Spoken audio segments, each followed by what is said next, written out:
Speaker sir, सबसे पहले मैं आपका धन्यवाद करना चाहता हूं कि आपने मुझे लोकसभा में रीइंस्टेट किया।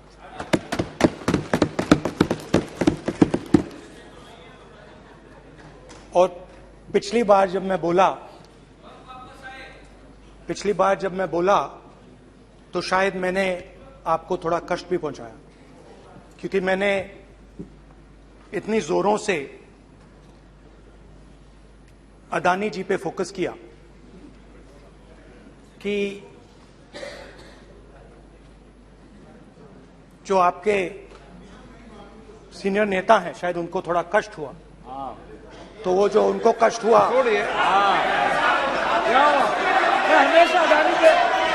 हमेशा अदानी पे अभी भी कष्ट हो रहा है। वो जो कष्ट हुआ, अभी भी कष्ट हो रहा है। विषय पे आइए, विषय पे। अभी भी कष्ट हो रहा है। ये देखिए, ये सारे नहीं मगर सुनिए ये है। तो वो जो कष्ट हुआ 1 2 3 4 5 उसका असर शायद आप पे भी थोड़ा हुआ। तो इसके लिए मैं आपसे माफी मांगता हूं, मगर मैंने सिर्फ सच्चाई रखी थी। मगर आज जो मेरे बीजेपी के मित्र हैं, आज आपको डरने की जरूरत नहीं है, डरो मत। क्योंकि आज जो मेरा भाषण है, डरो मत और आप डरो मत।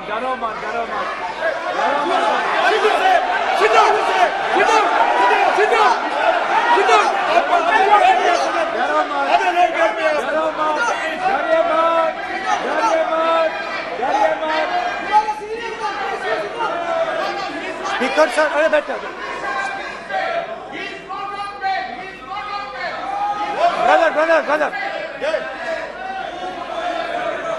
तो आज कोई घबराने की जरूरत नहीं है। आज मैं अपना भाषण, मेन जो भाषण है वो अदानी जी पे नहीं बोलने जा रहा हूं। आप छोड़िए, तो आप रिलैक्स कर सकते हैं, आप शांत रह सकते हैं, क्योंकि मेरा भाषण आज दूसरी डायरेक्शन में जा रहा है।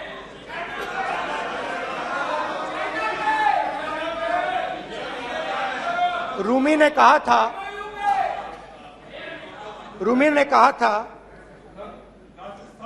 जो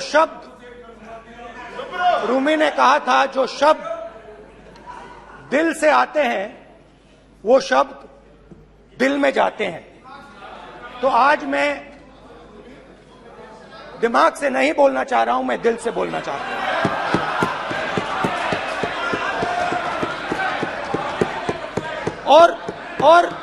और मैं आज आप लोगों पर इतना आक्रमण नहीं करूंगा। मतलब एक दो गोले जरूर मारूंगा, मगर इतना नहीं मारूंगा। तो आप रिलैक्स कर सकते हैं। डरिए मत।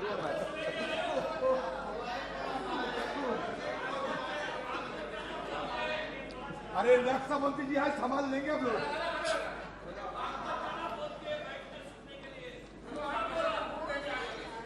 पिछले साल 130 दिन के लिए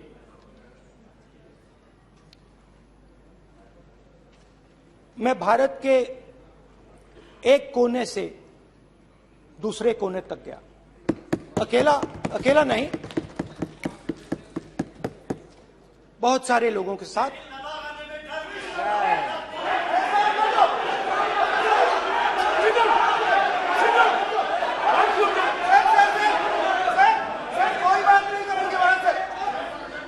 सर, ये हमारा टाइम खत्म करने का साजिश है। प्रधानमंत्री बोलेंगे ऐसे ही होंगे सर। सारे समाज निकल जाए। समुद्र अधीर अधीर अधीर समुद्र के तट से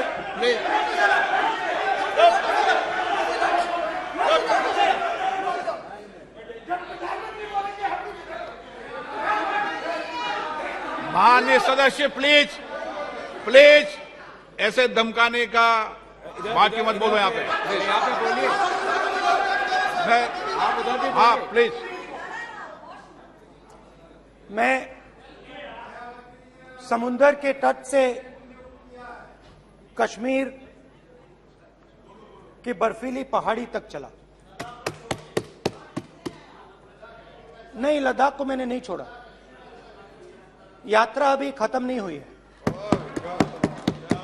यात्रा जारी है और जरूर लद्दाख आएंगे, घबराइए मत। बहुत सारे लोगों ने मुझसे पूछा यात्रा के दौरान, यात्रा के बाद कि राहुल तुम क्यों चल रहे हो, क्या तुम्हारा लक्ष्य क्या है,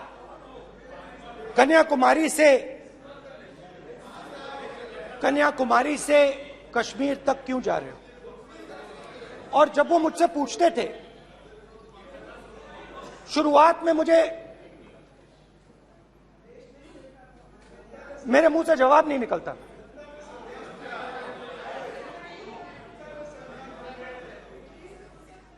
शायद मुझे ही नहीं मालूम था कि मैंने ये यात्रा क्यों शुरू की। जब मैं कन्याकुमारी से शुरू हुआ, मैं सोच रहा था मैं हिंदुस्तान को देखना चाहता हूं, समझना चाहता हूं, लोगों के बीच में जाना चाहता हूं, मगर गहराई से मुझे मालूम नहीं था।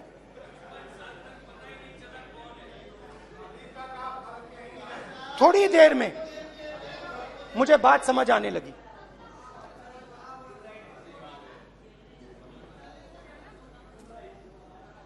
जिस चीज से मुझे प्यार था, जिस चीज के लिए मैं मरने को तैयार हूं, जिस चीज के लिए मैं मोदी जी की जेलों में जाने को तैयार हूं, जिस चीज के लिए मैंने 10 साल हर रोज गाली खाई, उस चीज को मैं समझना चाहता था। ये है क्या जिसने मेरे दिल को इतनी। भाई आप रनिंग कमेंट्री बंद करो, नहीं तो हम भी चालू करेंगे। सुनने का आप धैर्य रखो। जिस चीज ने मेरे दिल को इतनी मजबूती से पकड़ रखा था, उसको मैं समझना चाहता। शुरुआत में जैसे मैंने शुरू किया, सालों से मैं हर रोज 8-10 किलोमीटर दौड़ता हूं, तो मेरे दिमाग में था कि अगर मैं 10 किलोमीटर दौड़ सकता हूं तो 25 किलोमीटर चलने का क्या मतलब, कोई बड़ी बात नहीं। ये मैंने सोचा था। आज मैं उस भावना को देखूं तो वो अहंकार था कि मैं ये कर सकता हूं, ये कुछ नहीं है। तो मेरे दिल में उस समय अहंकार था।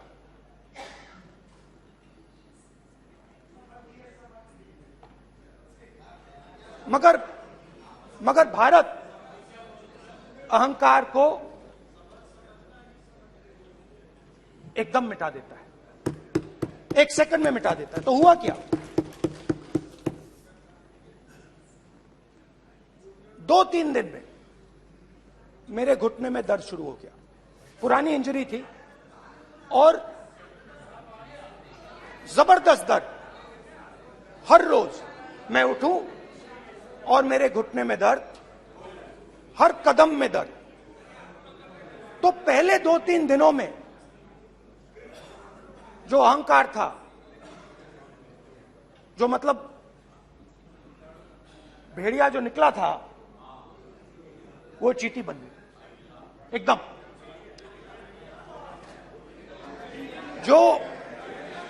जो हिंदुस्तान को अहंकार से देखने निकला था, वो पूरा का पूरा अहंकार गायब हो गया। और रोज मैं डर डर के चलूं कि क्या मैं कल चल पाऊंगा। ये मेरे दिल में डर था। और जब भी ये डर बढ़ता था, कहीं ना कहीं से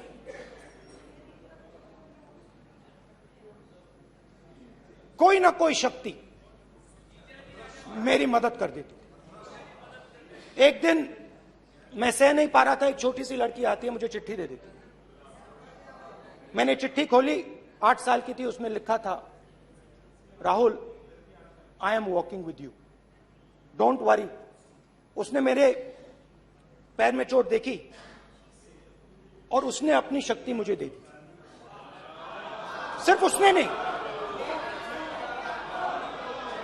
लाखों लोग ने। और शुरुआत में जब मैं चल रहा था, कोई किसान आता था, मैं एकदम पहले उसको अपनी बात बताता था कि आपको ये करना चाहिए, आपको इस प्रकार से काम करना चाहिए। मगर इतने लोग आए, हजारों लोग आए, कि थोड़ी देर में मैं बोल नहीं पाया। जो मेरे दिल में बोलने का डिजायर था, वो बंद हो गया। बोल ही नहीं पाया, क्योंकि इतने लोगों से बोलना था। और एक सन्नाटा सा छा गया, भीड़ की आवाज थी, भारत जोड़ो, भारत जोड़ो, भारत जोड़ो। और जो मेरे से बात करता था, उसकी आवाज में सुनता गया।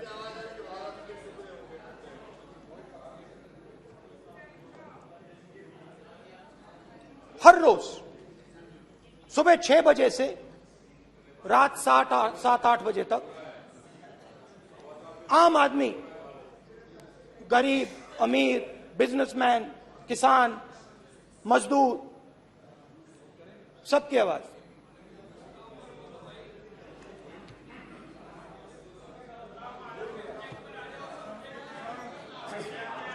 आ रहा हूं। आप कल से रुके, अब थोड़ा और रुक लो, 5-10 मिनट रुक जाओ। तो ये चलता गया, मैं बात सुनता गया। और फिर मेरे पास एक किसान आया, और किसान ने हाथ में रुई पकड़ी हुई थी, और उसने मुझे कहा, अध्यक्ष महोदय, उसने मुझे कहा, मेरी आंख में देखकर उसने मुझे अपना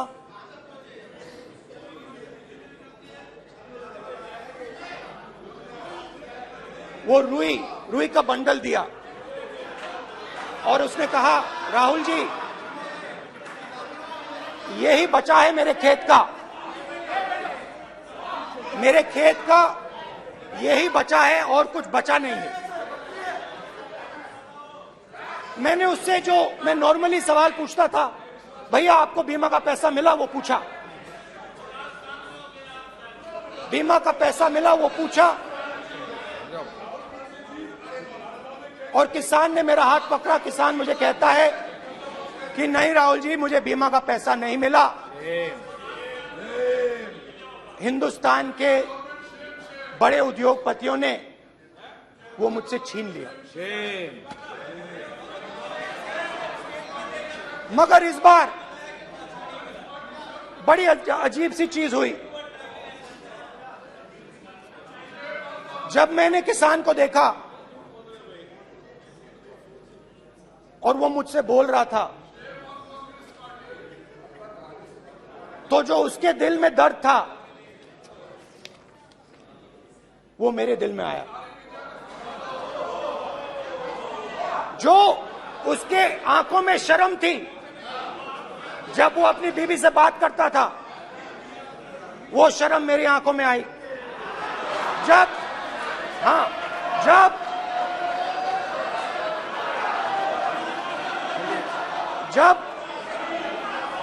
उसकी जो भूख थी वो मुझे समझ आई। और उसके बाद यात्रा बिल्कुल बदल गई।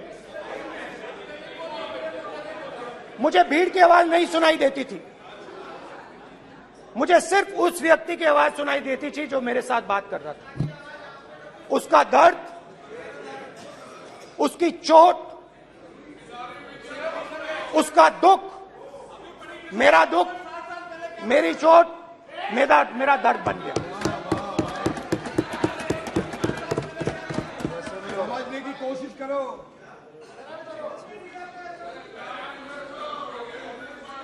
भाइयों और बहनों, लोग कहते हैं कि ये देश है, कोई कहता है ये अलग अलग भाषाएं हैं, कोई कहता है ये जमीन है, मिट्टी है, कोई कहता है ये धर्म है, ये सोना है, ये चांदी है। मगर भाइयों और बहनों, सच्चाई है कि ये देश एक आवाज है। ये देश सिर्फ एक आवाज है। ये देश, इस देश की लोगों की आवाज है। इस देश के लोगों का दर्द है, दुख है, कठिनाइयां हैं। और अगर हमें इस आवाज को सुनना है तो हमारे दिल में जो अहंकार है, हमारे जो डिजायर्स हैं, हमारे जो सपने हैं, उनको हमें परे करना पड़ेगा। जब हम अपने सपनों को परे करते हैं तब हमें हिंदुस्तान की आवाज सुनाई देती है, तब तक हिंदुस्तान की आवाज हमें नहीं सुनाई देती। अब आप कहोगे ये बात मैंने नॉन कॉन्फिडेंस मोशन में क्यों रखी? इसका क्या मतलब है कि भारत एक आवाज है, भारत लोगों का दुख है, भारत लोगों का कष्ट है, मुश्किलें हैं। क्योंकि भाइयों और बहनों,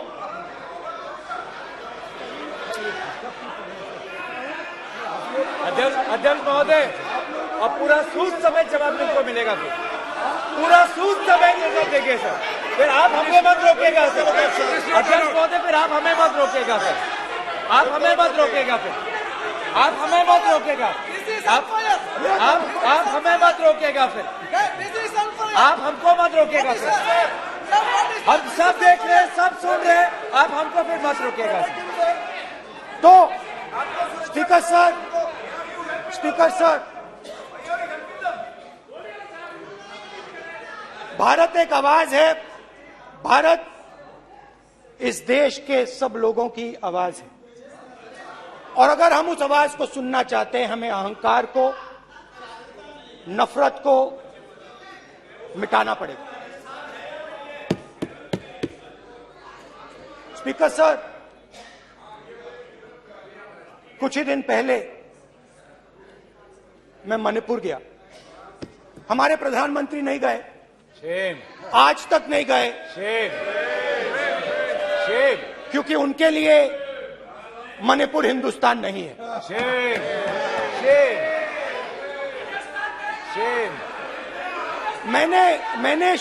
मैंने मणिपुर शब्द प्रयोग किया,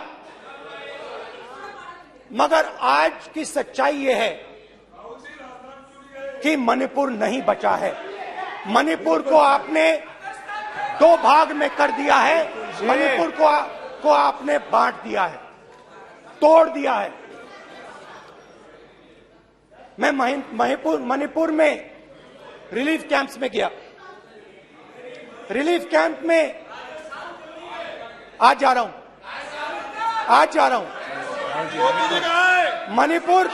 मणिपुर में रिलीफ कैंप में मैंने महिलाओं से बात की। ठीक है सर, अब आप मत रोकेगा। It's not fair. आप हमको मत रोकेगा। You tolerate this all this. Sir, Don't allow this. पूरा टाइम No, देंगे। sit down. पूरा टाइम देंगे। Yeah. Why you all this hooligan? कल देखेंगे। प्रधानमंत्री की बात नहीं करेंगे सर, प्रधानमंत्री की बात नहीं करेंगे सर ऐसे।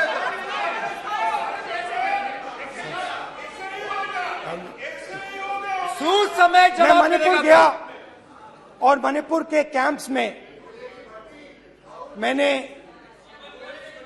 महिलाओं से बात की, बच्चों से बात की,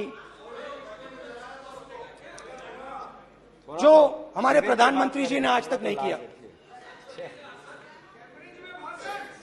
एक महिला मुझे कहती है, मैंने उनसे पूछा, बहन क्या हुआ आपके साथ? What's this? ऐसा होगा सर, एक एक मंत्री बोल रहे हैं। कल आप बोले एक एक मंत्री खड़े होके बोल रहे हैं। एक एक मंत्री खड़े होके ऐसे कर रहे हैं। एक एक मंत्री खड़े होंगे तो पूरे सांसद खड़े होंगे यहाँ पे, पूरे सांसद खड़े होंगे यहाँ पे। बैठे नहीं है, चुपचाप करिए। कल पूरे सब खड़े होंगे, पूरे सब खड़े होंगे। कल कांग्रेस पार्टी ने पूरा देश खड़ा होगा आपके खिलाफ। तो पूरा देश कल आपके खिलाफ खड़ा होगा। मैं बहुत सारी महिलाओं से बात किया, मगर मैं आपको दो उदाहरण देना चाहता हूं। एक महिला मुझे कहती है, मैंने कहा क्या हुआ तुम्हारे साथ? कहती है, मेरा छोटा सा बेटा, महिला का सम्मान करें प्लीज। ये सम्मान एक ही बच्चा था मेरा, कोई शर्म कर लो गल मारी। एक ही बच्चा था मेरा, मेरे सामने, मेरे आंखों के सामने उसको गोली मारी है। मैं पूरी रात, आप सोचिए, आप अपने बेटे के बारे में, बेटों के बारे में सोचिए, मैं पूरी रात उसकी लाश के साथ लेटी रही। झूठ नहीं, झूठ आप बोलते हो, झूठ मैं नहीं बोलता हूं। मैं पूरी रात उसकी लाश के साथ लेटी रही और फिर मुझे डर लगा, मैंने अपना घर छोड़ दिया, जो भी मेरे पास था वो मैंने छोड़ दिया। मैंने उनसे पूछा, कुछ तो लाई होगी? कहती है, नहीं, सिर्फ मेरे जो कपड़े हैं ये मेरे पास हैं। और फिर इधर उधर ढूंढती है और एक फोटो निकालती है और मुझे कहती है, यही मेरे पास अब बची है।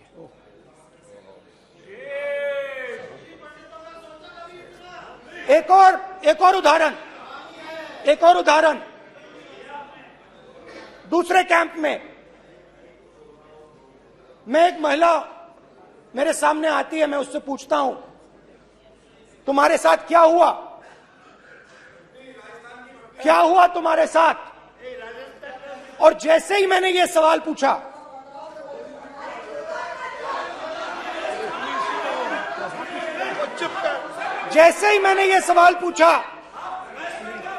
आप महिला का दर्द नहीं सुन सकते? महिला का दर्द नहीं सुन सकते? महिला का दर्द सुनने का आपका धैर्य नहीं है? महिला का दर्द नहीं सुन सकते? महिला का दर्द नहीं सुन सकते? जैसे ही मैंने उससे ये सवाल पूछा, बैठो। जैसे सर, प्लीज सर,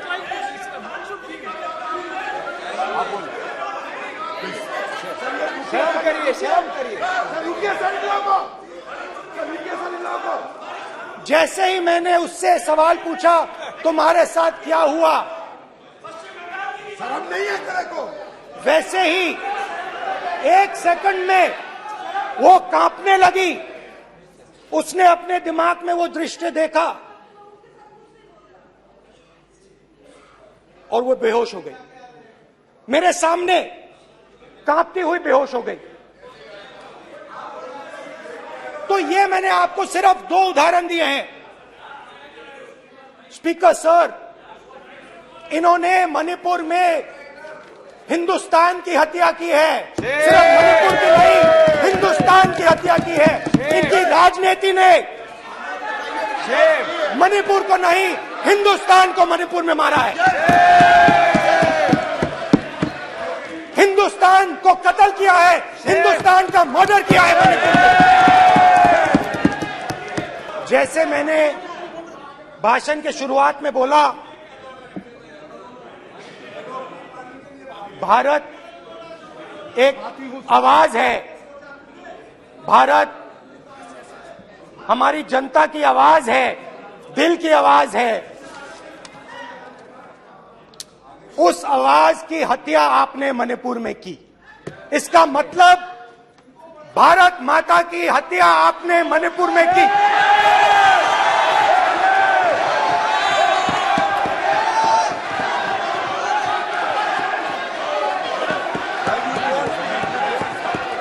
भारत माता को आपने मणिपुर के लोगों के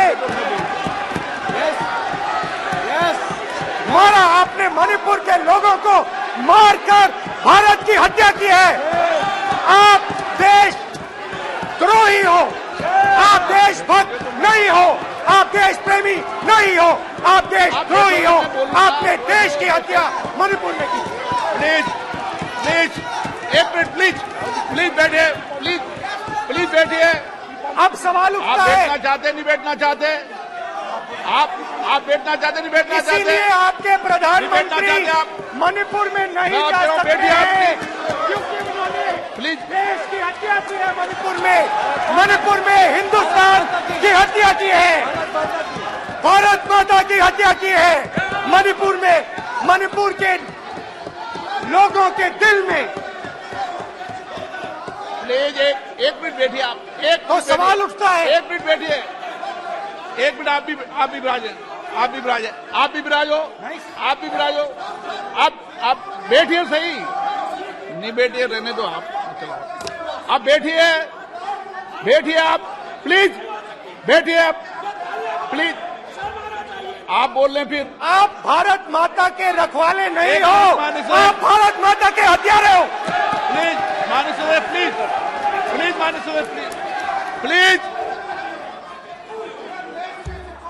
प्लीज प्लीज प्लीज प्लीज। देखिए माननीय सदस्यगण, प्लीज प्लीज। माननीय सदस्यगण, भारत मां हमारी मां है, हमें सदन में बोलते समय संयम बरतना चाहिए।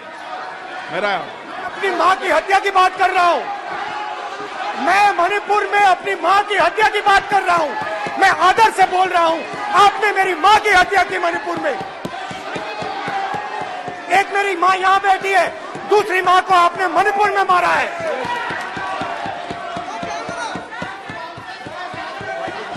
और हर रोज जब तक आप हिंसा को बंद नहीं करोगे, तब तक आप मेरी मां की हत्या कर रहे हो।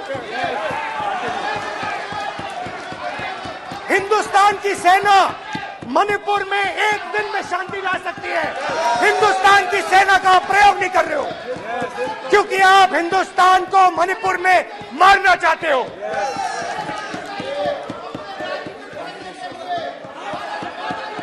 तो अगर नरेंद्र मोदी जी हिंदुस्तान की आवाज नहीं सुनते हैं, अगर हिंदुस्तान के दिल की आवाज नहीं सुनते हैं, तो किसकी आवाज सुनते हैं? दो लोगों की आवाज सुनते हैं। इसकी आवाज सुनते हैं,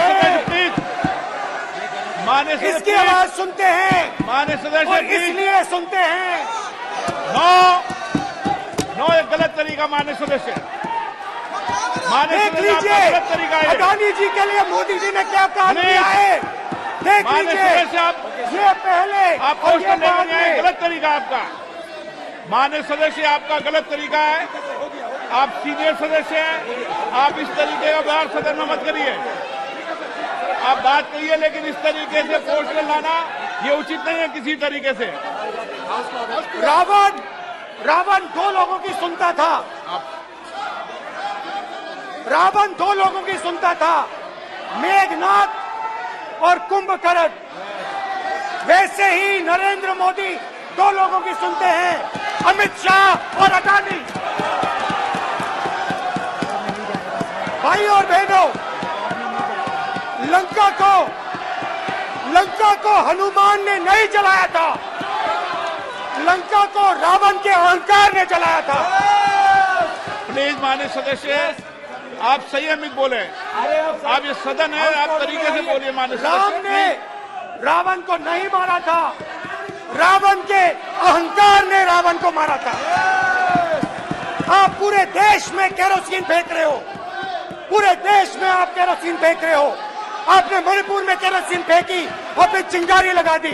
अब आप हरियाणा में कर रहे हो, पूरे देश को आप जलाने में लगे हो।